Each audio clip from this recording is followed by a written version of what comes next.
Hello everyone, I hope you brought your umbrellas today because we are talking about the Umbrella Academy. Umbrellas not actually required to enjoy this video.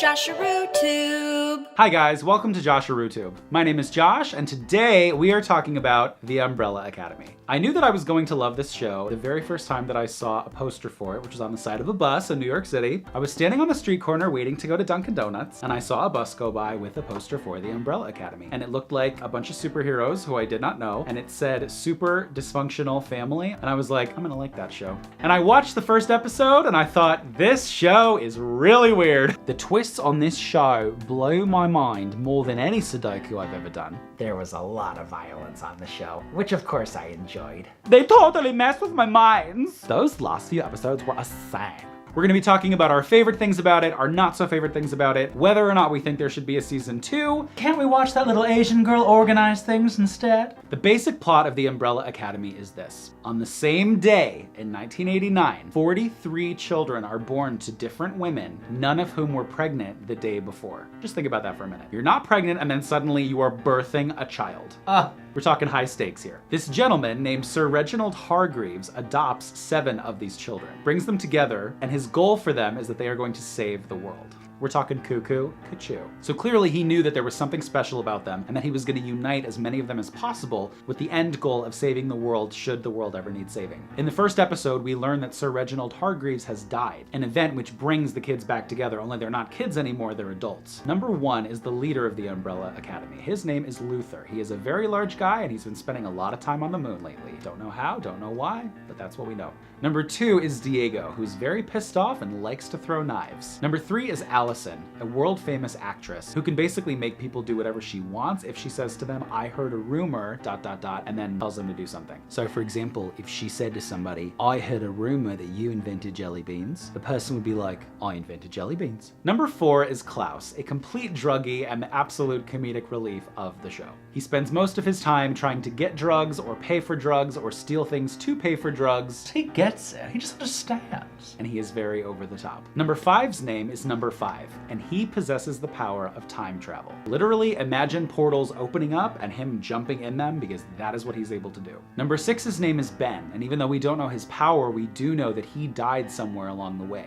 Last but not least is Number 7, Vanya, a violin-playing loner who does not possess any powers at all. She's the one that's always felt left out of the group because while her siblings were off being superheroes and saving the day, her father was always keeping her on the side, telling her that she wasn't special, she didn't have powers, so she couldn't really contribute anything to the group. And she eventually wrote a book about her experience being Number 7 and not having any powers. In this book, unfortunately, it sounds like she threw her siblings under the bus, so when they all reunite, they're not exactly happy with her. There's also a monkey walking around named Pogo. He's a little bit older and he's got a cane. And the children have a mother that is a robot. I thought it was a show about rain prevention, but really it's a show about weirdos and masks. Didn't we have enough of that with Captain Marvel, Josh? Don't even get me started on the talking ape. It's a very strange show, but stay with me. Things really heat up when there's this storm that starts happening outside and the characters go out to the courtyard and they look up and there's like this swirling portal and Number 5 jumps out of the portal. And they're like, whoa, he's back. Only he's not as old as they are. He's like 13 years old. So you're like, what's going on? Where has he been? How did he get back? How did he know when to get back to? And he's not exactly forthcoming about where he's been or why he's back. And then you understand that there is something crazy about to happen that Number 5 reveals to Vanya in the final moment of the episode. In a nutshell, the season is about how these characters have to work together to stop an event that 5 knows is about to happen. Analysis. The Umbrella Academy is a weird show.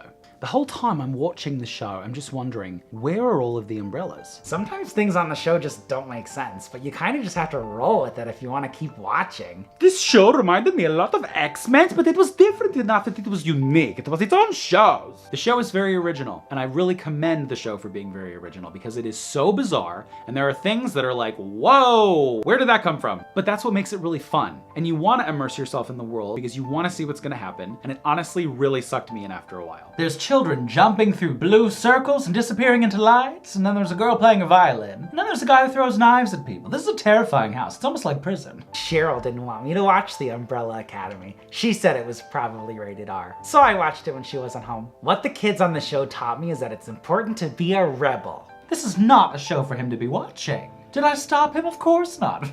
The one thing I didn't understand is why were the siblings all so mean to each other? If I was their father, I would say, okay, everybody, I make cupcakes for you all. Everybody hug and make ups. I don't know what they're complaining about. They live in this beautiful house. They have a monkey. They have a robot mother who makes them breakfast. I'm like, stop fighting and live your lives. So listen, I thought the show was really flippin' weird, but the one character that I could not take my eyes off of, Diego. Oh my God. Move over, Colin Farrell. You've got some competition. The first few episodes, it took me a minute to kind of get into it, but I think it was like the 4th episode I was hooked. And the biggest reason for that was number 5. This character is so flippin' cool. Oh my God, he totally made the show for me. He is a time-traveling, snarky, 50-something-year-old man in a 13-year-old's body. Number 5 is obviously a superior character. Totally my favorite. The best character on the show is number 5. He's amazing. He can just jump through time like he's jumping ropes. And this actor who plays this kid, Aidan Gallagher, brilliant. For a teenager to convince you that he is a 50-something-year-old man in the body of a teenager and to do all of the stunts that he did, it's just such a fun character. So phenomenal. He is so smart too. I love smart characters. Literally everybody that I talked to about this show, they were like, I love number 5. It's impossible not to love number 5. I also really loved Kate Walsh on the show. She plays a character named the Handler. She has such a fun time with this character, and I love when actors have a good time with the roles that they're playing. It kind of makes it more enjoyable to watch. The fact that Diego throws knives at people is just like really sexy to me. Like, I don't normally throw knives or anything at people except for Joanne, but when he's like angry or upset or like in danger, he just like throws those knives drenched. So Diego's number 2, but number 1 is Luther. Now I thought I was gonna be like all about that Luther game. No.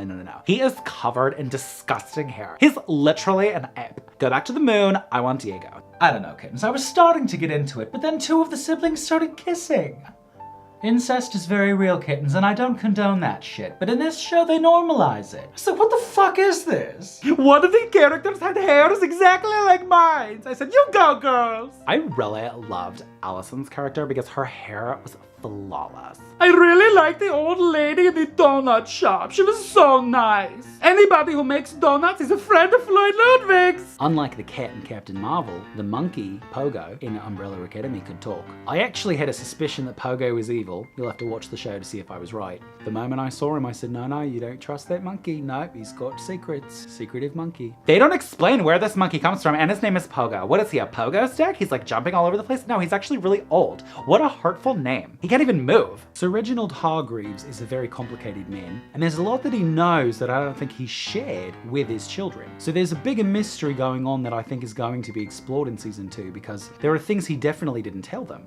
So overall, even though the show took a while for me to totally feel engaged, episodes like 5 through 10, it was like boom, boom, boom, boom. This show took a turn. By the end of season 1, I was like, when is season 2 coming out? Also, what's kind of crazy is that this Umbrella Academy, each member has a power, but not all of the powers help them in combat situations. Oh, I have a superpower, but it only works when I'm horizontal. The only ones whose powers can really help them are Luther, who's just really strong, and Diego, who throws knives. The rest of them don't really seem to know what they're doing, except for number 5, of course. Oh, you know who I loved on the show? Mary J. Blige. She was fabulous. You give that bitch a haircut and a gun and I'll follow her anywhere.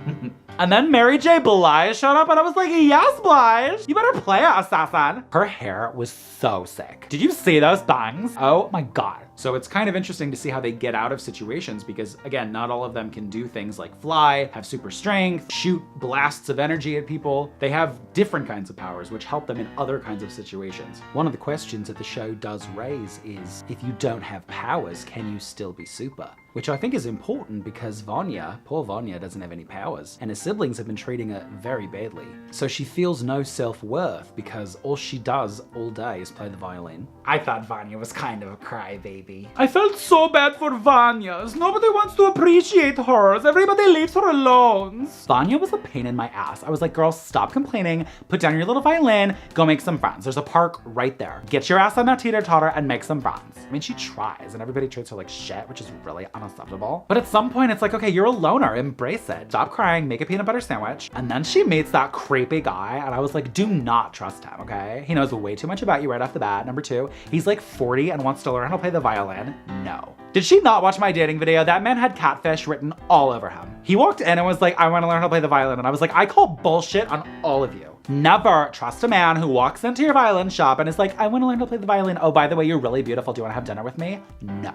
What's so brilliant about the show is that you see them as kids, but you also see them as adults. So there's so much room via flashbacks and via time travel to learn more about these characters. If you want to watch a show that's a little bit bizarre and a little bit dark, but also funny with diverse characters in a totally original world, this show is right up your alley. If you ever look in the mirror and think to yourself, you know, I'm a little weird, you're gonna love this show. It's a really unique blend of mystery, sci-fi, fantasy, adventure. It brings so many different genres together. It is primarily a superhero family story, and the family is definitely dysfunctional, so that marketing was correct. And I think a lot of different people can enjoy it. You're not even going to believe what happens in the finales. Oh my shkaboobanas. The show does a good job of tricking you too. I thought I had a few things figured out. No. I totally did figure something out though. I figured out who the main bad guy was gonna be. I figured out what the bad guy was up to. And even though I didn't really know how the finale was gonna go, the way that they set up season 2, oh my God, I can't wait. Also, this show does not shy away from just killing people off. And you're like, oh no, I think they're gonna come back. I think that they're still on the show. No. When they're dead, they're dead. Or are they?